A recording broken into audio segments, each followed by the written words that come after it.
nanti Pak lewat lagi ya. Ayo.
Assalamualaikum warahmatullahi wabarakatuh.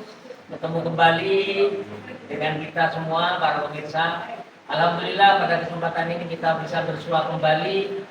Saya Arlan Ismail, Awas SMP di lingkungan Dinas Pendidikan Kabupaten Sampang, sekarang lagi berada di salah satu sekolah, tepatnya di SMP Negeri 2 Camrong, dalam rangka mengadakan wawancara eksklusif dengan kepala sekolah SMP Negeri 2 Camrong bertajuk Observasi Penilaian Kinerja Kepala Sekolah. Kebetulan saya saat ini berada di salah satu ruang, yaitu ruang TIK. Telah hadir bersama saya kepala sekolah Bapak Abdul Salam. Assalamualaikum Pak Abdul. Waalaikumsalam. Alhamdulillah. Saya minta izin kepada Pak Dus untuk beberapa menit ke depan kita tanya jawab seputar RHK yang akan dan telah dipilih oleh Pak Dus di periode 2 ini, yaitu periode bulan Juli sampai Desember edisi 2024.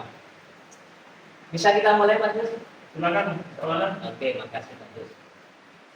Pertanyaan pertama ini Pak Dus, kira-kira apa yang melatar belakangi atau menjadikan alasan Pak Dus pada periode 2 ini memilih RHK visi dan misi, yang mana RHK ini pernah dipakai Pak Dus juga pada periode 1, periode pertama. Monggo disilakan Pak Dus. Terima kasih Pak Warlan. Ada beberapa alasan kenapa saya masih memilih RHK visi dan misi.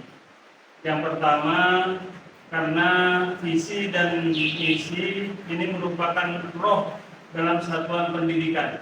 Artinya kalau sudah roh, maka semua harus bisa memahami apa misi, apa visi dan misi yang telah kita canangkan.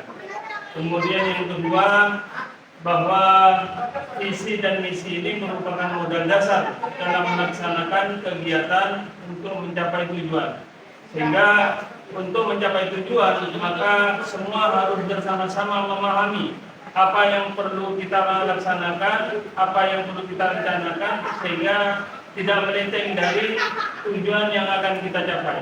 Kemudian yang berikutnya, yang ketiga, bahwa visi dan misi ini merupakan kerangka untuk mencapai rapor pendidikan setiap tahun, sehingga rapor pendidikan itu setiap tahunnya bisa meningkat lebih baik.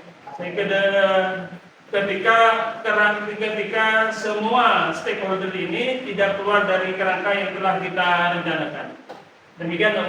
Oke, mungkin bisa ditambahkan maksud dan tujuannya tadi sudah jadi satu ya,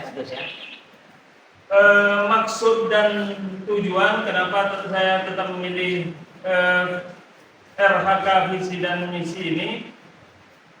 Maksud saya memilih ini agar kegiatan yang direncanakan itu seperti yang saya sampaikan tidak keluar dari kerangka, yang telah kita sepakati bersama, sehingga visi dan misi yang telah kita canangkan itu akan bisa tercapai.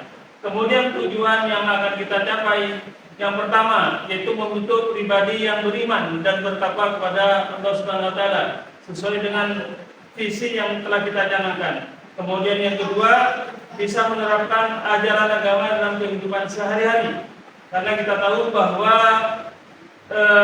masyarakat kita di lingkungan kita adalah masyarakat yang agamis atau religius, sehingga perlu kita mencanangkan misi religius.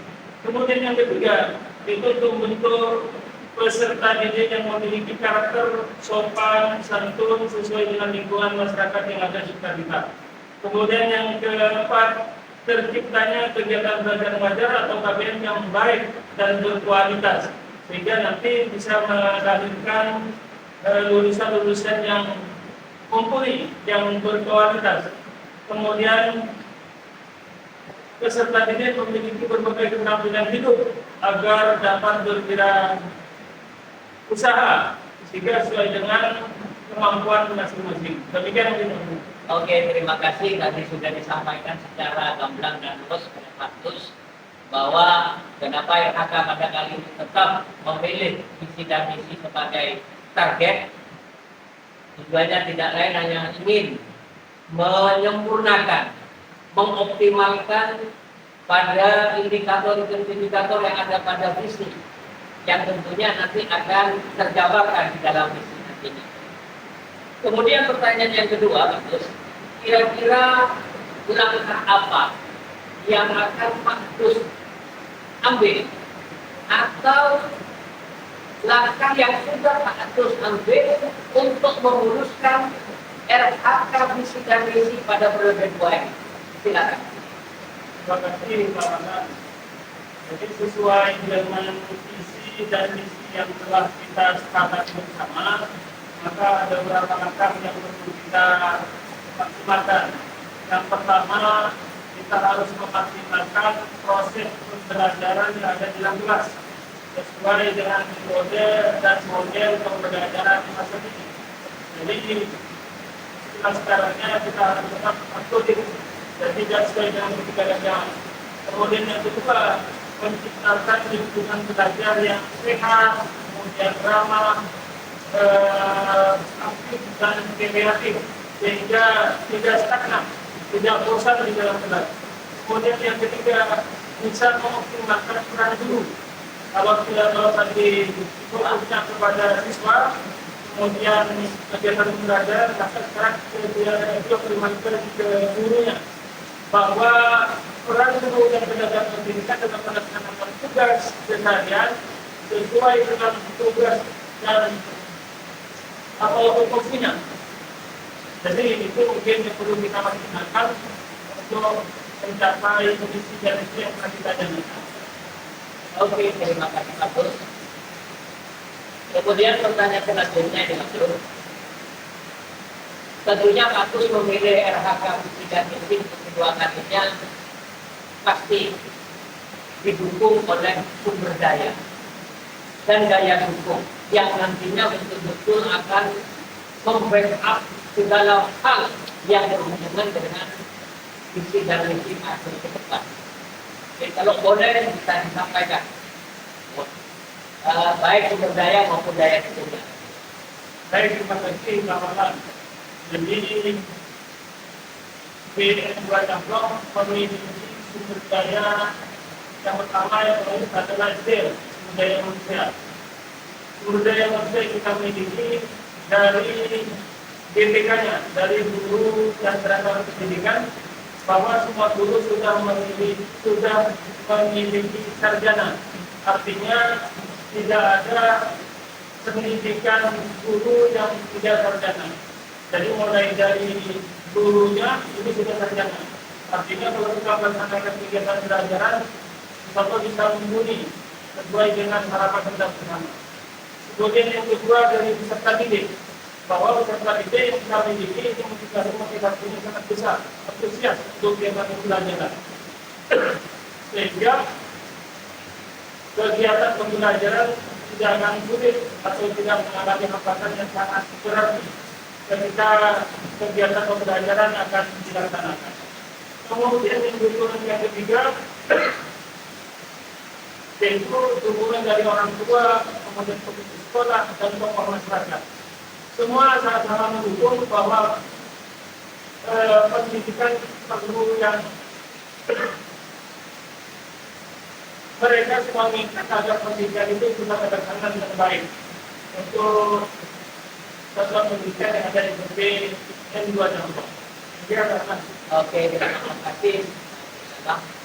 Jadi kalau bicara masalah sumber daya dan daya dukung, rata-rata di setiap sekolah pasti akan berurusan dengan TTK, siswa, dan elemen-elemen lainnya, stakeholder lainnya, seperti apa yang dikatakan Pak Sus tadi, seperti komite sekolah, tokoh masyarakat, dan orang tua siswa. Tentunya ketiga elemen ini harus berjalan bersama demi terwujudnya visi dan misi yang nanti kita laksanakan. Sampai pada pertanyaan komunikasi Pak Sus, pertanyaan terakhir. Setelah RHK ini betul-betul direncanakan, dilaksanakan, dipantau dan dievaluasi dengan baik, semuanya berjalan sesuai harapan, tentunya Pak Sus memiliki tujuan akhir, cita-cita akhir. Kira-kira apa sih cita-cita atau tujuan akhir dalam pemilihan RHK ini? Terima kasih Bapak. Jadi setelah kita memaksimalkan rencana, kemudian proses, kemudian evaluasi terkait dengan RHK ini tadi, maka tujuan akhirnya adalah agar visi dan misi yang telah kita canangkan ini sesuai dengan harapan kita bersama, agar visi dan misi yang telah kita rencanakan ini bisa terlaksana dan tercapai dengan baik. Oke, terima kasih Pak Bagus. Pemirsa yang berbahagia, tentunya kalau bicara visi dan misi ini merupakan target yang harus dimiliki oleh suatu sekolah. Kita tahu bahwa visi itu adalah cita-cita dan harapan yang dicapai suatu lembaga. Sedangkan visi adalah realisasi kegiatan, bentuk konkret tahapan-tahapan yang harus dilaksanakan. Semoga kebersamaan ini betul-betul bisa menjadikan manfaat bagi kita semua, dan terima kasih atas kebersamaannya. Tak lupa juga saya sampaikan terima kasih Pak Sus atas kebersamaannya. Mudah-mudahan RHK yang dipilih Pak Sus kali ini betul-betul dapat menghasilkan hasil yang sesuai dengan harapan, sehingga SMP Negeri 2 Camplong tumbuh dan berkembang sesuai dengan yang diidam-idamkan. Terima kasih pemirsa semuanya. Saya sendiri mohon undur diri. Terima kasih atas kebersamaannya. Saya akhiri. Wassalamualaikum warahmatullahi wabarakatuh. Salam jumpa, sehat, berbagi.